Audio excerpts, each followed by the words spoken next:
išlo rajčátko, išlo po sendviči a stretlo druhé rajčátko.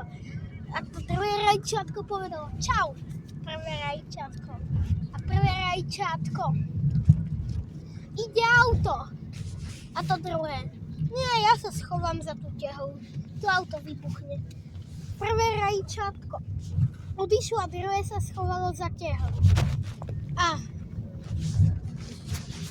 auto nabúralo do tehly, vybuchlo a z rajčátka byl kečup. A to druhé rajčátko, čo sa ti stalo?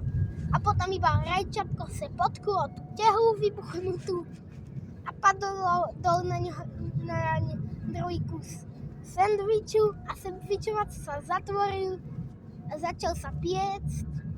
A keď sa otvoril, vybuchol sendvič, lebo tam bola petarda.